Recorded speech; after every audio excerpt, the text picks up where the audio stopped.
大家好，歡迎返嚟聽書有賞，我係 Miss 書。各位媽媽，每日收工或者湊完仔，係咪覺得成個人都謝晒呢？好似冇咗自己咁。今日 Miss 書想同大家分享一本簡直為媽媽度身訂造嘅神書，成為會賺錢的媽媽23個適合媽媽賺錢的思維和方法。好多人以為生咗個仔之後，人生下半場就定咗型，錯啦！我哋用10分鐘嘅時間去打破呢一個迷思，一齊睇下點樣利用呢啲碎片時間去重啟人生啦！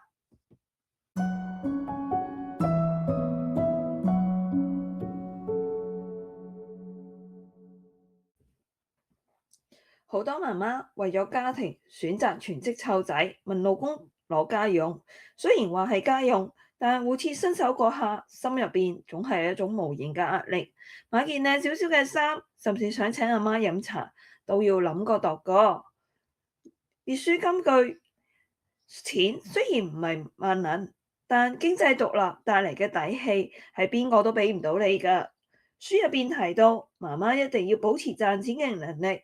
講到呢一度，唔一定係你每日返足朝九晚五，而係你要有隨時變現嘅技能。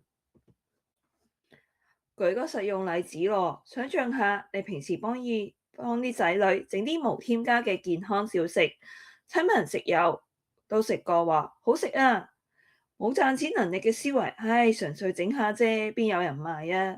有賺錢能力嘅思維，利用阿仔瞓覺嗰2個鐘嘅碎片時間，開個 IG page 接單烘焙，或者寫個食譜收費教學。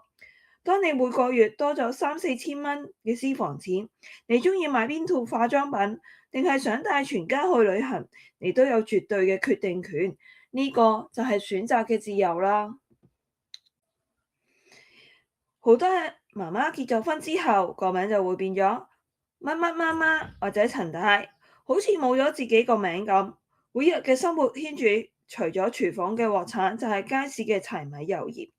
書入面當頭棒喝咁提醒我哋：你係一個媽媽，但首先係你自己，唔好將自己嘅潛能局限喺廚房呢幾十尺嘅地方。舉個實用例子咯，好似我有一個朋友咁，佢以前返工係做咩邊嘅，生完仔就做咗全職媽媽，每日除咗洗碗就係掃地。有日佢頂唔順，佢同自己講：我以前最叻就係做 data entry 同整靚嘅 PowerPoint，點解要俾個廚房困住啊？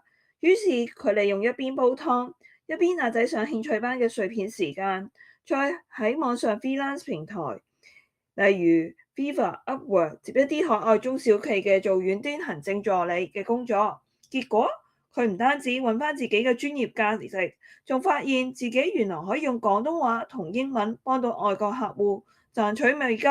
佢嘅舞台瞬間由廚房擴展到全世界。我都咁大個人啦，好難由頭學過㗎。我底層出身又冇本錢，點樣創業啊？呢啲係咪你嘅心聲？書入邊講到，好多媽媽之唔敢踏出第一步，係因為對未知產生恐懼。但與其原地抱怨生活苦悶、物價通脹，不如大膽少少去打破呢個未知。即使起步點再低，只要用啱方法，一樣都可以重啟人生㗎。書中分享咗輕創業嘅思路，例如零成本、靠技能、靠時間去換取第一桶金。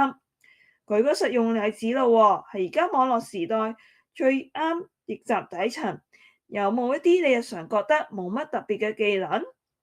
例如收納，你好識揸單，亂七八糟嘅屋執得整整齊齊，攞影低 before 同 after 喺小紅書或者 IG 分享。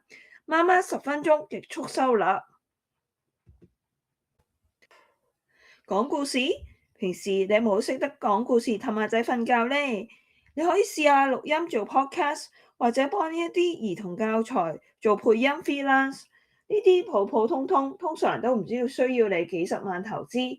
你唯一要付出嘅，可能只係你搭車等放學15至30分鐘嘅碎片時間。只要你願意一試，你就已經行緊一條同尋日完全唔同嘅致富之路啦。各位媽媽，23個方法入邊，核心得一個，先相信後看見，唔好再俾媽媽呢個身份框死自己。有賺錢能力嘅媽媽唔單止可以改善家庭經濟，最重要嘅係你用行動向你嘅仔女示範咗乜嘢叫獨立，咩叫進取，咩叫閃閃發亮嘅人生。今日返到屋企一邊洗碗嘅時候，不如諗下自己有咩專長可以變現。好啦，今日嘅聽書有獎就到呢一度。如果你覺得今日嘅分享幫到你，或者啟發到你，記得訂閱我哋嘅 channel，點讚同分享俾身邊媽媽嘅朋友。我哋一齊用廣東話吸收知識，一齊利用時間做到第一。我係 Miss 書，下次再見啦，拜拜。